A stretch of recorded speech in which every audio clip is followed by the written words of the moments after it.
Thank you very much. I understand it would be recorded, right? How's my hair? Thank you very much. Okay, my name is Boris. We'll be talking today about AI and deception in cybersecurity. Previous speaker has been talking a lot about deception, so I can skip half of my slides. No, actually, no. It will be 47. I'll try to make some skipped, and we will focus on something that I would believe would be.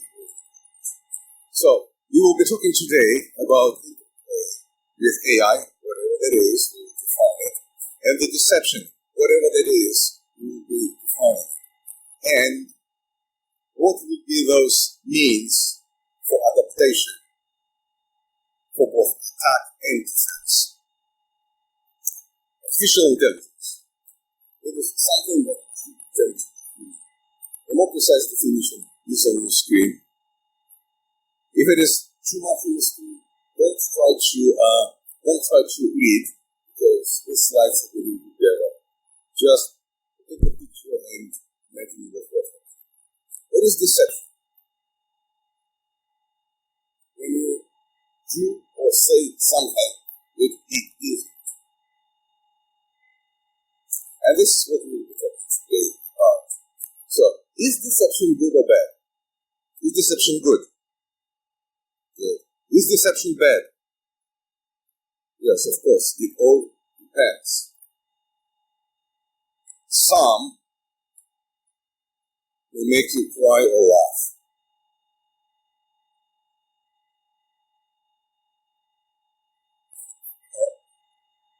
At the same time, and this is definitely being used in time of peace and in time of war. We will be talking today about deception against users,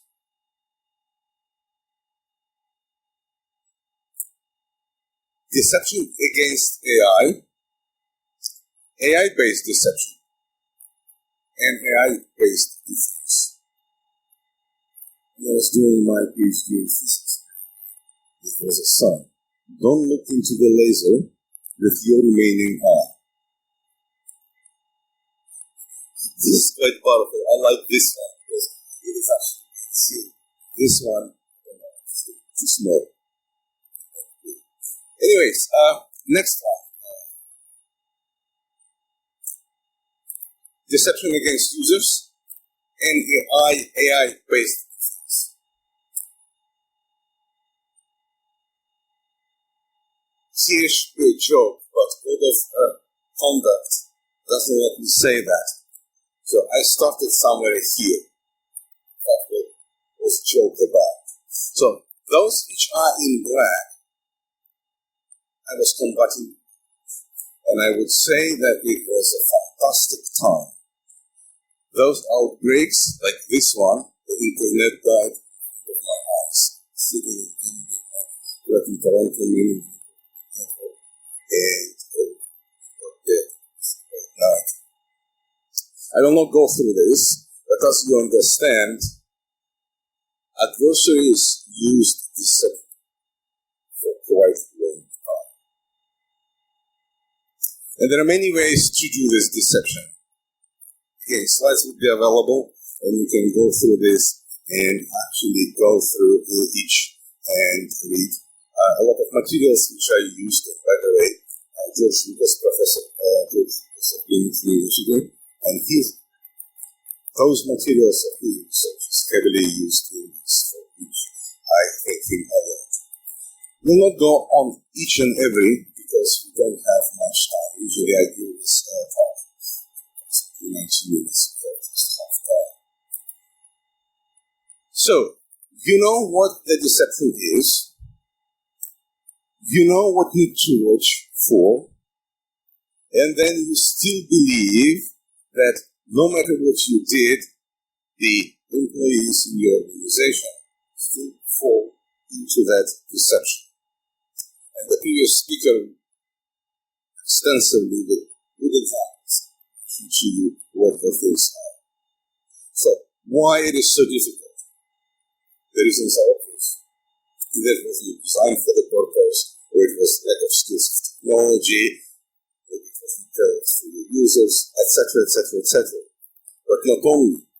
There are many, many, many reasons why those educational awareness fails to gain acceptance. But the main reason is authentic is deception, because it is hard. Little story. Conversation with my friend many years ago, large company. They made a research at that time, very, very well scientifically based, and they found that approximately 14% of users, one way or another, will fall into the phishing attack.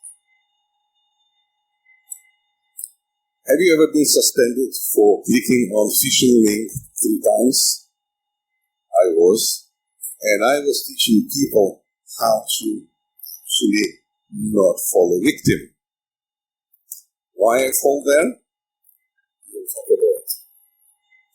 So, why it is, what it makes it so hard in electronic world. Some of the studies, all the studies would be here when you get the slide deck is that there is a lack of communication and facial expression. When I send email, I send a smile. What does it mean? Irony, is it sarcasm? Is it humor? You may not know. Remember that guy beat another guy on the stage, right? So here was his face. This is AI analyzing the images. We don't have that. Even when we're sitting on Zoom in our underwear down and at the top, we still don't see people on another side the way as we see it in the room. And that is very, very important. It was a study done, and apparently it depends on our personalities. There are different personality traits. And as you can see, this study studied openness, consciousness, extroversion, agreeability, and narrative.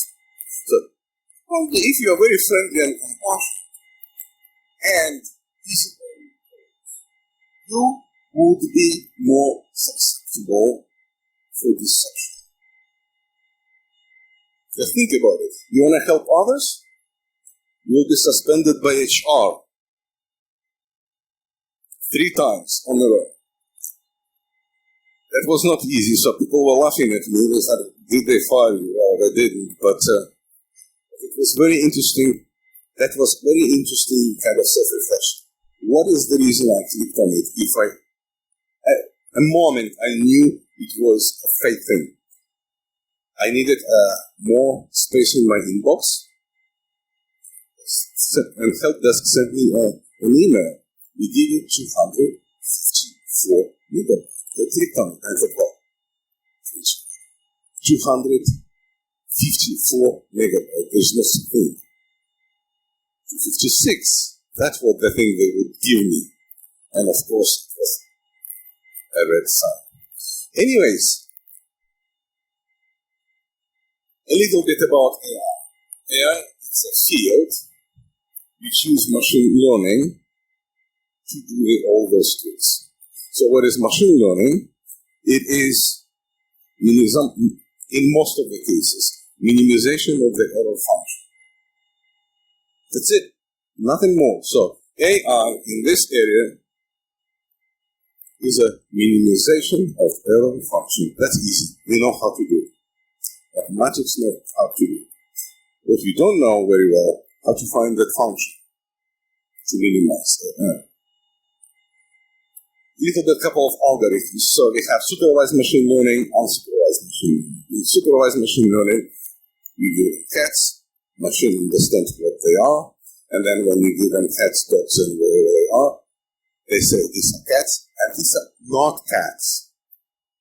Machine would know whether it is dog or beaver. Machine will just tell you it is not a dog. It's good for classification. So, cats, not cats, and some regression analysis where you find something that you don't know the real value of. Unsupervised learning. You give them all the animal kingdom, and they will say, wow, this is group 1, this is group 2. It wouldn't say these are cats or dogs. It will tell you they are different. So this is cluster. Very important application is anomaly detection. And that anomaly detection is also a tool. So how to learn through machine learning the deception? Well, first of all, you can look for something what is normal and then identify something which is different. So you have something which is normal and identify something which is different. Another way is to identify what is bad and find something which is similar to it. So you identify something bad and find what is similar to it. You see the difficulty here? It's very hard even by machine. So false positive, false negative, here we will be going to the mathematics. I will not bore you with that. But what I would like to say is, we can understand that they are almost the same. For machine, it might be very difficult to handle. And then we say, our users are not good. Maybe, but it all depends how you help them. And this is another side of the coin. Yes, we are susceptible for deception. So are the machines. But we can be a sensor in our corporate environment. Which one is good? Which one is bad? So who say this is bad? Who say this is bad? So this is good, this is bad. Where you would be looking at? Right here. Amazon Web Services. Somebody just on a machine in AWS and then now send an email and you go up your password. And this is just very colorful, but this is the real thing. So as you understand, it is difficult for machine and for human to identify the deception. The false positive, false negative rate is real. Okay, what did the scientists say? One study, they looked at the participants in many different countries. In this particular case, half a dozen. These figures, this is accuracy, this is precision. What is accuracy? Accuracy when the value, the accuracy gives you the understanding how close the something is to the real value. How close something is to real value. And what is precision is how close all the results are together. You can be very inaccurate but very precise. When you tube darts in the target, they're all outside, but in a very, very small cloud. So what they found that people are actually reliable sensors. They were giving them good or bad, and they were about to identify whether it was good or bad. And as you can see, all across the countries, they are quite similar. And full sample is thousands to several hundreds. So it appears that people actually could be a very good sensors. You just need to find the conditions on which those sensors work well.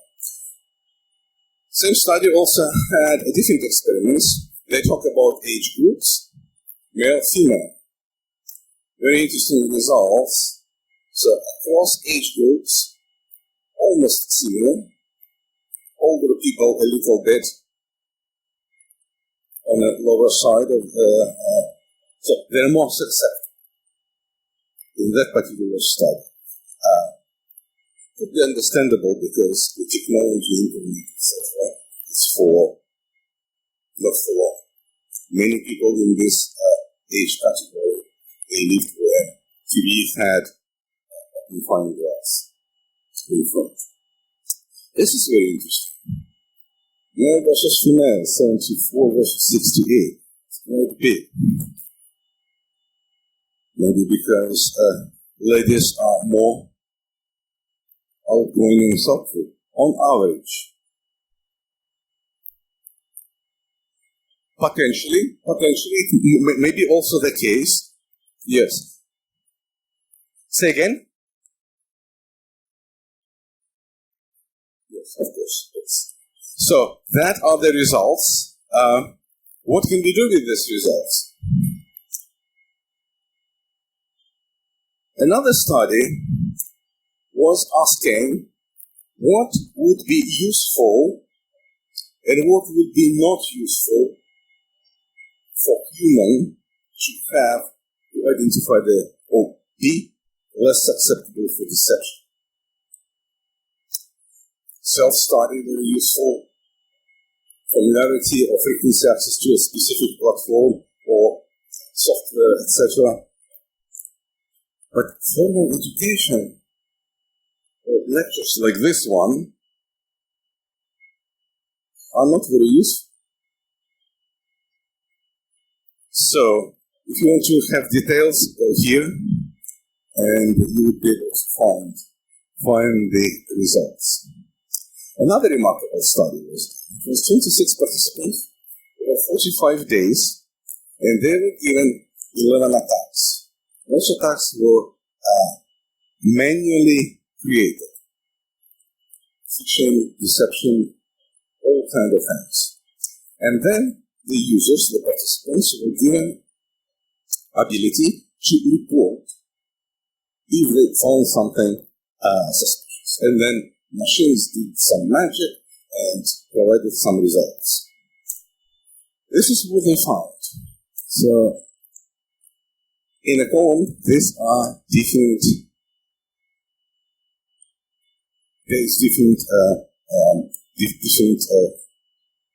deceptions. In the horizontal line is human sensor. They reported and machine decided whether the user was exploited or ignored or reported. These are the results. So if it's red, then potentially you could be fine. It's suspended as I was. If it's green, that means it was success. If you ignore, that means you were not compromised. It's very interesting result. How does it compare to the machines? These were machines. Some antivirus software, browsers, plugins, etc. And as you can see, very little tweak in the attack made the machines useless. What about humans? Remarkably, only one instance over all those 26 days. So yes, we can say that if a user is susceptible to a deception attack, and let's say clicked on the link, then whole organization will be compromised. On the other hand, it requires only one person to report properly to defend all the organization. And this is quite a paradox. I think many years ago we blamed users. Users are stupid and they have no idea what they're doing. Well, they do. We don't. We have absolutely no idea what we are doing. Want to prove? Okay. Can you demonstrate that the system you built is actually secure? We all cut paychecks for the field we are working in. Can you demonstrate the system we built is actually secure? So, what can we do? We definitely can have users as a strongest link. Together with machines, they would work better than either of those. So, none of them would work well on its own. Let's go a little bit further. Again, deception against users, but now we would be talking about Internet of Things. So, is it possible to deceive the technology? Yes, it is possible. So, it was a report some time ago when we had an application, you touch, it beeps, and the driver in the bus thinks that payment was slow. It was fun, but these things not necessarily fun. It's a very busy picture. You keep displaying, and somebody wants to have an attack on your smart home. So that game may have some sound signals which would be picked up by the little thing in the corner, and let's say open the garage door, switch the lights on or off. This would be real life examples. Other things, again, smart home. You have a couple of sensors. Some talk about time, date, weather, and this is your mobile device. This is somebody potentially spoof your location as well as the weather conditions. You can come home and you would have your goldfish cooked in your fishbowl because the temperature of the house will be regulated by those conditions. More dangerous thing if you are on the road or if you are in a manufacturer. It could be the sensor of the tire, it could be some motors. Which was back in 2015, I used top exercises, and I believe I was the first in financial industry. And my example was, we have a data center, and can you imagine that the water pressure in the sensor will show that everything is okay, but in fact, the valve is off. So all the air conditioning units would be cooked. You would be rushing your data center to basically shut down all the systems. All the things in the time crazy. And, well, we know this kind of things already happening. So, what I would like to say is defending against IT-based deception is very hard. Let's go and move forward. Let's talk about now about deception against AI. So AI, machine learning. If you have machine learning, you have algorithms. You feed the data, feed the cats, and you say cats, not cats. Or you say this is animals, and these are other animals. And this is where we can deceive machine learning algorithms. First of all, we can deceive machine learning algorithms during model training. So we will feed the algorithm with their own data. We feed them dogs, but we tell them with their cats. Another way could be around the runtime. So you have something that machine would take as something else. So this would be a Brazilian attack, and that would be arranging. And we already saw those things happening. Here, you see the taxonomy of different ways to attack the machines. They were tested by researchers. The attacks could be at the preparation stage or manifestation stage. I will not go through all those details. What I would like to say is that field is very, very interesting, very, very challenging. And if you are interested in those, the references are in.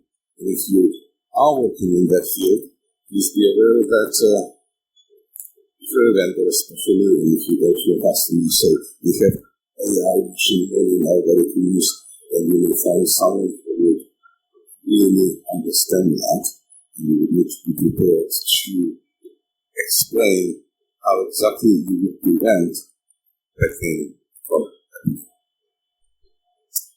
Next one, AI-based deception.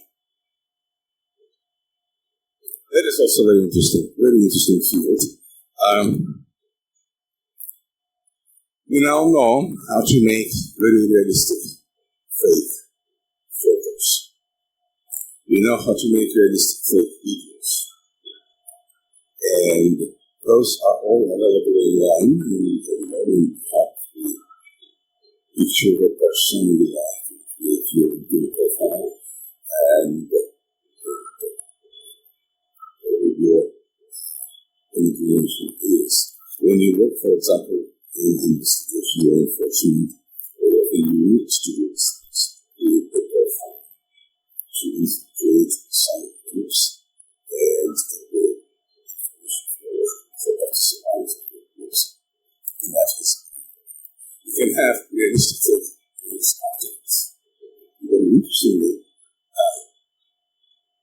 many believe that those fake news articles created by machines would be more believable than those visual. Another thing is deepfake. Thinking we had a tragic in one part of the world, and both sides used deepfakes to influence its audience. I don't know if I would be able to play it here. Let's try.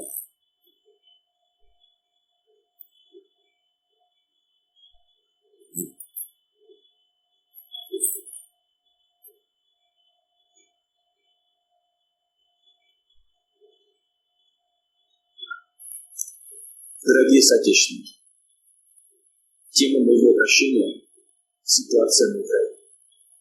Только что прошли переговоры с украинской стороной. И они не українці. Шановні захисники, бути президентом виявилося не так вже легко.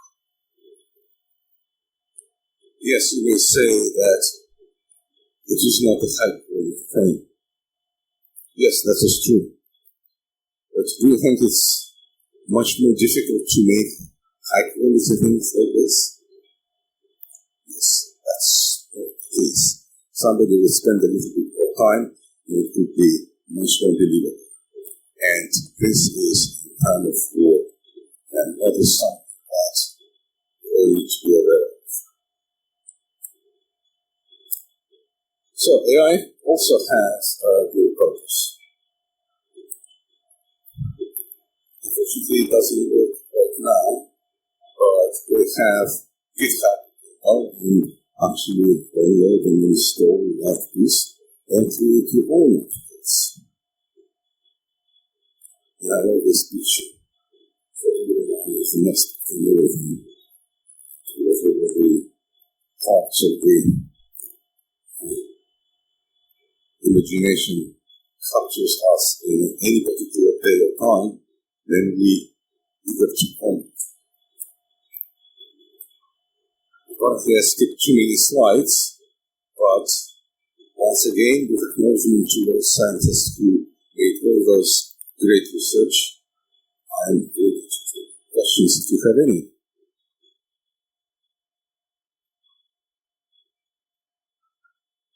You're quiet. You are thinking of the question. I was not clear. Something is so fascinating that you cannot even think what to ask.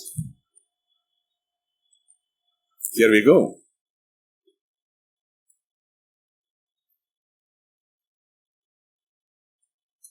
Thank you for your talk. I was interested in what you were saying about poison returns. AI models. You showed the example of science, changing the screening and stuff like that. I'm just interested in your view on poison returns for a cybersecurity intrusion prevention perspective. I spent quite a bit of time in the DNS field. Can tell you about the poison. Let's say the start of the finding of Pentaminsky 2010.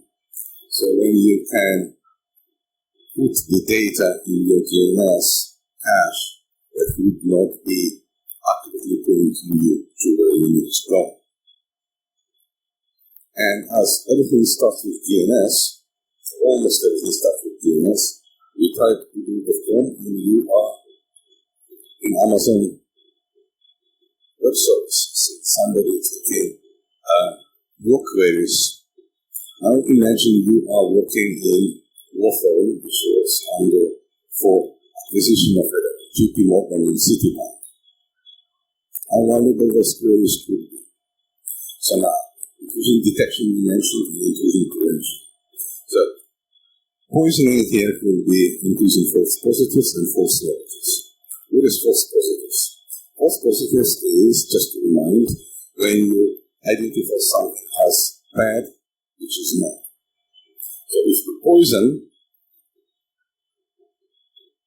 you're actually increasing fatigues of your technology and teams, because a lot of things now are bad, which are not.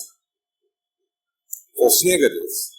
With the poisoning, you would not know whether something is really bad because you could identify it.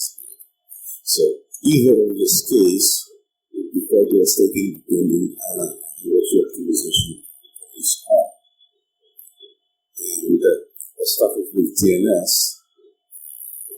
It's a very powerful tool. Who controls the DNS and you control the internet? Most of your organizations probably wouldn't work, but they do work with DNS. So be careful about that. When we talk about ideas, estimate, especially the AI-based, not ask for a software question. The vendor comes and says, we have AI machine learning, whatever that is, you put us in, we learn. Yeah, they do. But how do you know that adversary is not in already? So therefore, you don't environment with that adversary behavior. Because you cannot demonstrate whether you are free of adversary or not. So this is another kind of extent. It's a very difficult problem. Very, very difficult problem. I don't know how to answer that. I don't know how to answer it directly, but I do know that you need to work on this. You need to formulate problems precisely in a very bounded way. Not try to tackle it. Otherwise, if you try to tackle everything, then 150 billion, and we are not getting anybody. Sorry if I'm easily dismissed. Any other questions? Yes. Go on.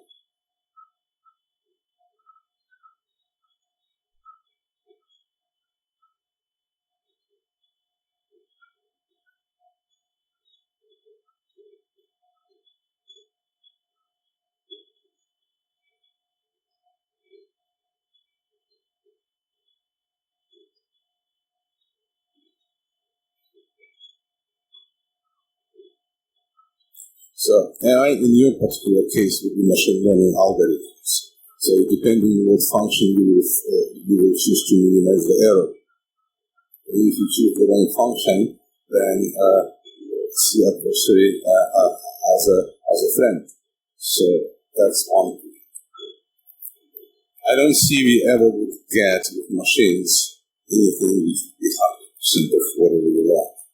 You reduce false positive, you reduce false negative. You need to find that way where you would be happy about. Any other questions we have? Only a couple of minutes. Yes.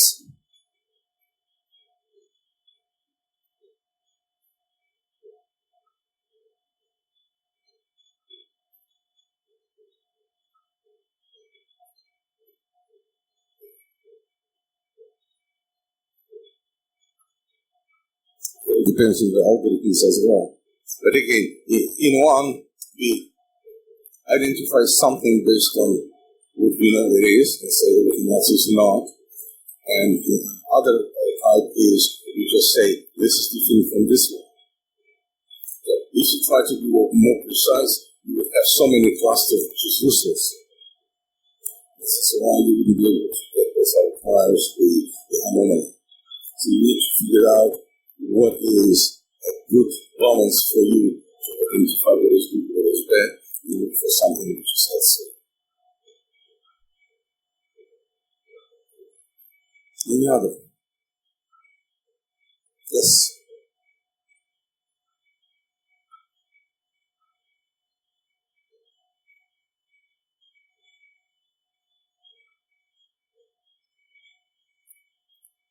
So the question was to identify the data, how you find a lot of that data. In real life, it's else. But yes, it's easy to say because companies usually don't, etc. The vendors, some vendors, many vendors, do quite a good job finding and understanding what that is. Again, I mentioned DNS. I look for a company which was very good, if not the best, understanding the DNS health in the world. We had data of amazing health. I'll give you an example. Remember the solar wind? So it was December 13th, 2020 when FireEye gave us a report. It had 4 domains. US 1, US was 2, something like this. And we provided only 4 domains.